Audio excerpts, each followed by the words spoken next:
Hi there, and welcome to the IBAC Tech Trek podcast, where we explore the outer reaches of insurance technology.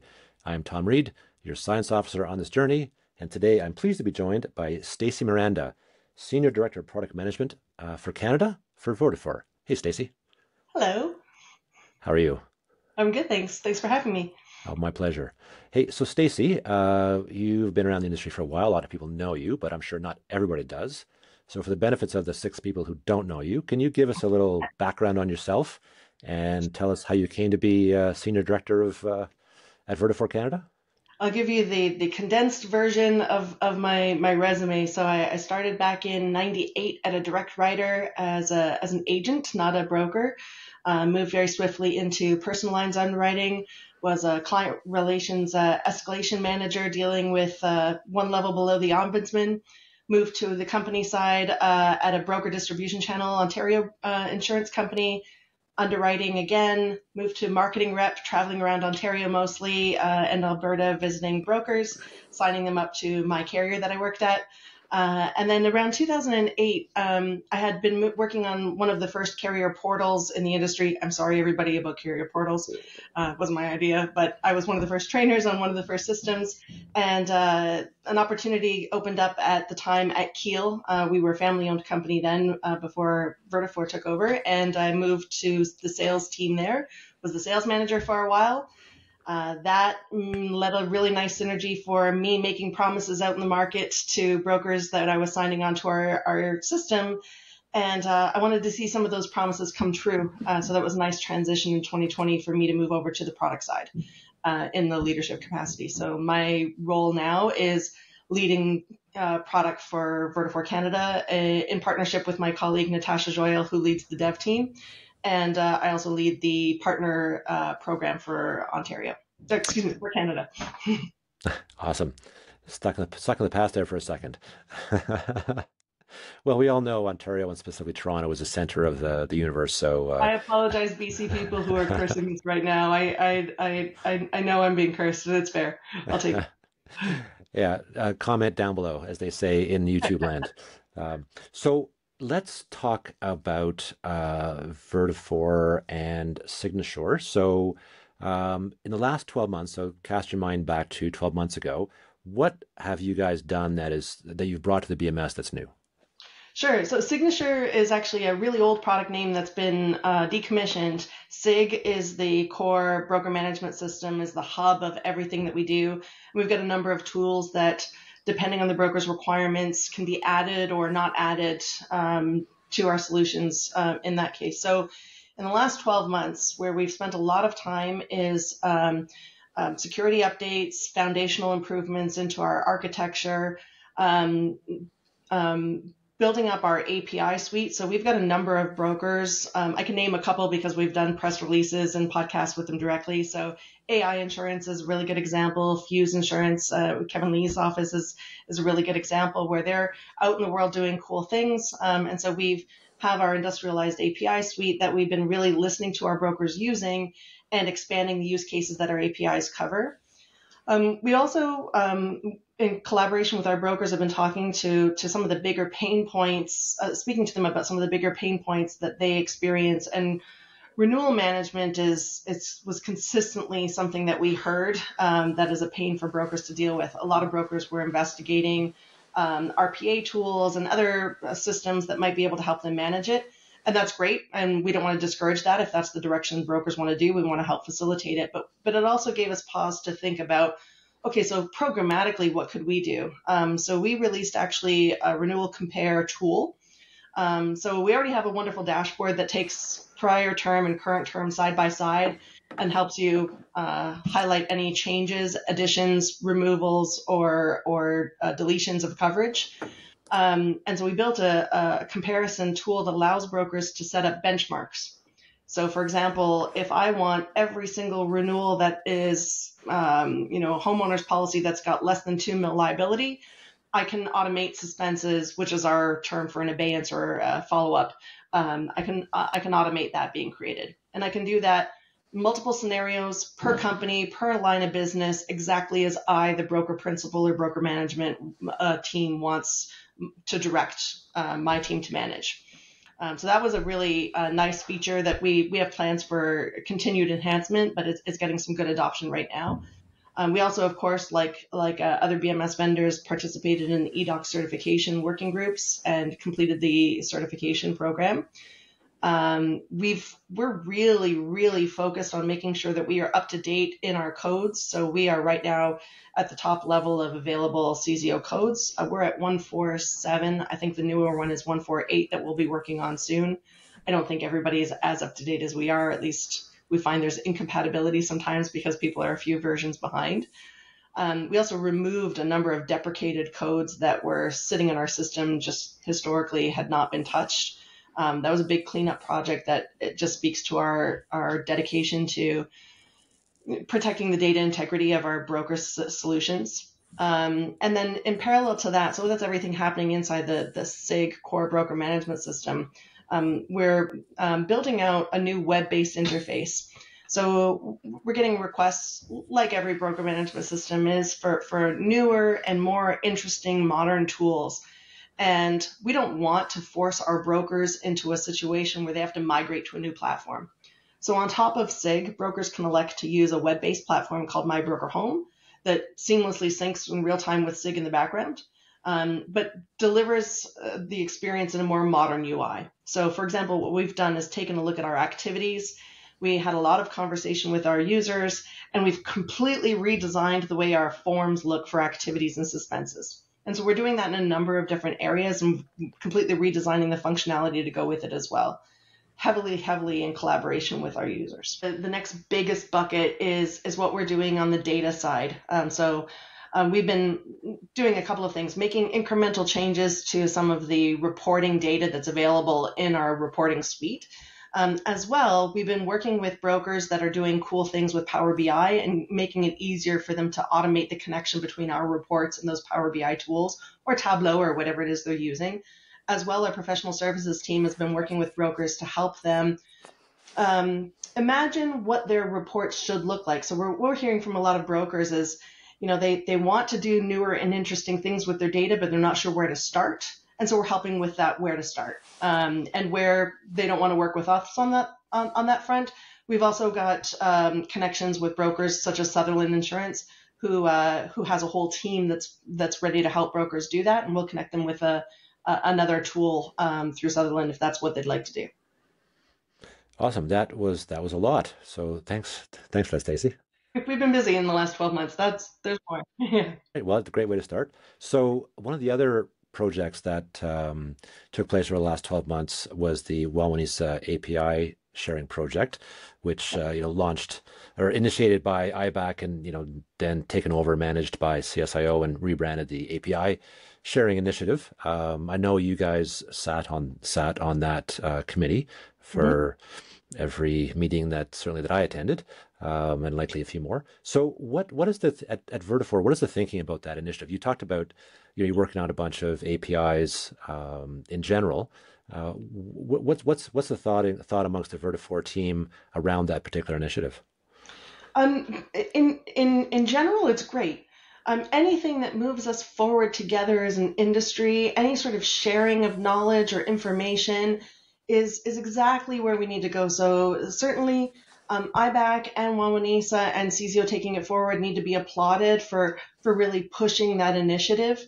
I won't speak for everybody at Vertafore. This is my personal feeling on the matter, and I know you've heard this before in some of our meetings, Tom, is that I don't think that we're going to see the adoption as an industry that we want to do until we can get all of the right players in a room and actually get pen to paper or at least handshake agreements to actually implement. And so I know the CZO Governance Council, which I'm a member of, one of the thoughts is that we can help influence that direction, and it is happening. And CZO and the Governance Council are doing a really wonderful job pushing that in the right direction. I guess I'm a little bit impatient, and I'd like to just kind of lock everybody in a room and just say, are you in or are you out? I kind of feel like until that happens, we won't see the adoption that we need to see. But we're ready to play when everybody else is. Good. So I talked to CSIO about this, and they are following up with various carriers. And for the most part, the feedback they're getting from the carriers is that they're looking to implement, end of 2025, early 2026, which still, is good. Although we've been talking about this for a couple of years now, but I feel your pain. Like somebody once asked me if money was no object, if there's no barriers, what would you do? And I said I would take two people from each BMS, two developers and or developer and a business analyst from each BMS vendor, and likewise from each of the significant carriers, lock them in a room Yeah, for 6 to 9 months, and then basically say, here's your objectives. Don't leave until you got it done. And I said, this stuff isn't really that hard. It just has to be worked on in a consistent, common exactly. way. So That's exactly it. And I mentioned in my opening that, I came from the carrier side, so I have empathy for the carriers of how many projects they've got and how many disparate systems they have to work with. And a lot of them are moving from legacy systems to newer systems. So, it's not like budget is for anybody is unlimited. So I have a lot of empathy for that. But the impatient industry person in me just wants it to happen, as everybody else wants. yeah, I hear you. And I think the good news is that because it seems like every carrier in the country is moving to Guidewire. The opportunity is now when those budgets and those project plans are being struck, or some of the information is being generated, and then at that point you have choices to make, right? You can choose to do it in a Yeah. common way, or you can choose to do it a different way. And the good news is because there's resources available for the common way, it actually makes sense for everybody. Right, it's less work from the carrier's perspective, and a better outcome for BMS vendors and brokers at the end of it. Exactly. And so from our on the tech vendor side, we don't have a lot of influence in those conversations. We're really just the ones who execute when a carrier's made a decision on what it is they're going to do. So we're willing to play with whomever on whatever basis, but absolutely we'd prefer that it be a solid stream in one direction. Yeah. So that leads me to my next question, and I think you may have just answered it already. But so let's say that, by the end of 2025, there's, five-ish carriers that have got, some or all of those APIs that were worked on through that API sharing project. How committed is Vertafore to implementing those APIs? Very, yeah. So in the past, what we've seen is that we are early adopters to some of the new processes, and that doesn't yield necessarily the results we'd like. For example, the commercial minimum data set, we were the first to receive the tier 3 certification.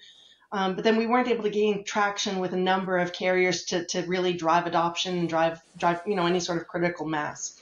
So having at least five, that really helps us prioritize our capacity and our budget to work on those projects. Yeah. Well, it's critical. Ironically, critical mass was a term that I was throwing around on a regular basis when I was talking about this project Yeah. as we first initiated, because it's great that Wildmanese forged ahead and built a very broad suite of CSIO compliant APIs.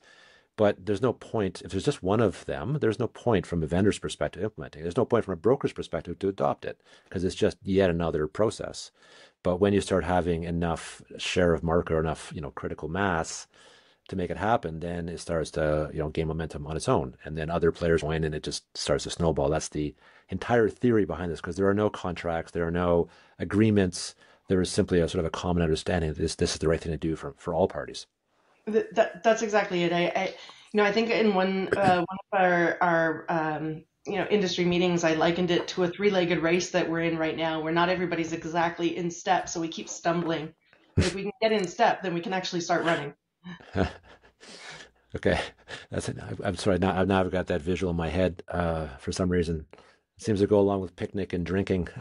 But So you talked about a bunch of stuff at the onset of the conversation here about that you're doing. How important to your development plan is input from broker associations? Um, I, I don't connect with each provincial association as often or as much I would like as an association, but absolutely connection to our users, and many of them are directly involved in their provincial associations. That's vital.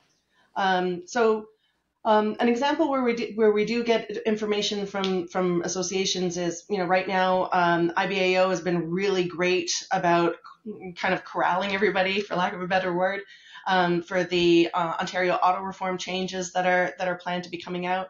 It's been really nice to be in working group meetings with our competitors and with other stakeholders in the industry so that we can all be on the same page. That's crucial and so valued to help inform our roadmap and make sure that we're in step with the industry. And then beyond that, dealing with our users, making sure that we're hearing what their ideas are. So we have My Vertafore is our customer portal for brokers, and there's an ideas platform on there where any broker can go in and log an idea that they want to have for an enhancement. Other brokers will see it and be able to vote on it. My team is responsible for managing that list and making calls then and saying, so when you said this, talk to me more about, the pain that's causing you.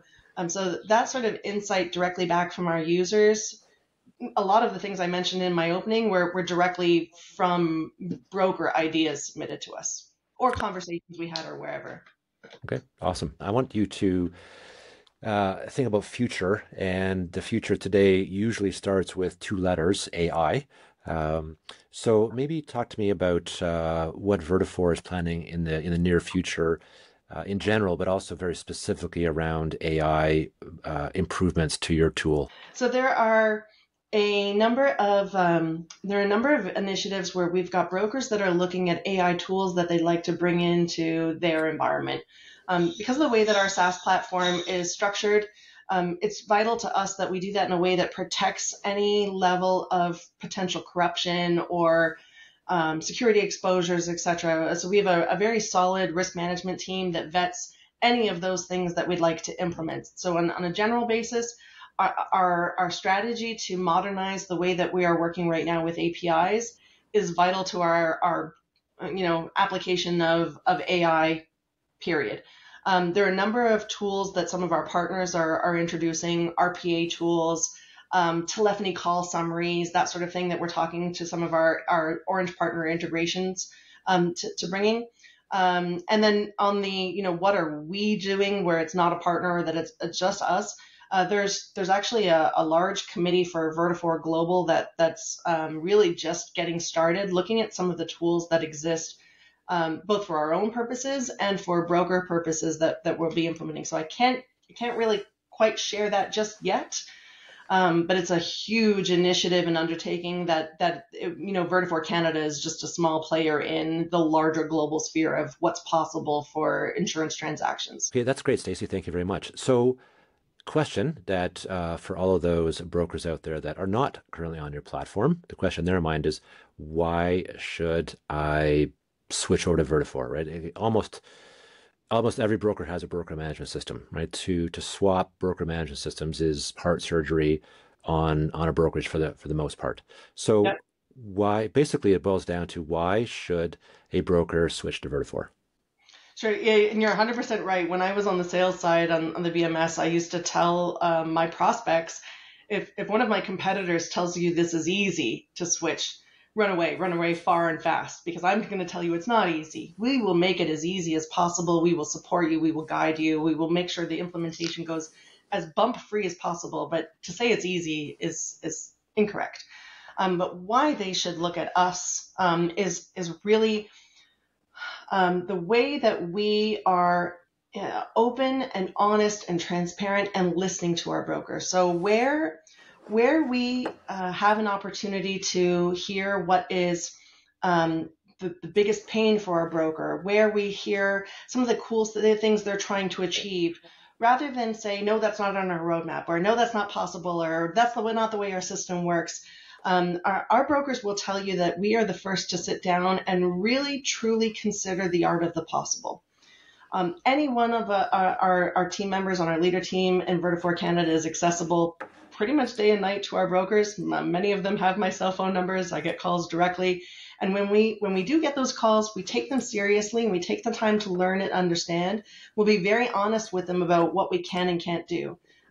Whereas I don't think that's the norm. I think brokers often hear a lot of yeses, but then don't see the action on the back of it. If it's a no, I will be straight with you on that front. So every broker always understands where they stand. So the technology is the technology. We all have policies, we all have EDI, we all have those things, but it's truly which partner do you want to work with that I think is one of the biggest things that brokers need to focus on when they're making a BMS selection. And that's where I think we win, and we win again and again. The world of insurance is changing because the world of tech is changing. Join us on the journey at ibactech.ca.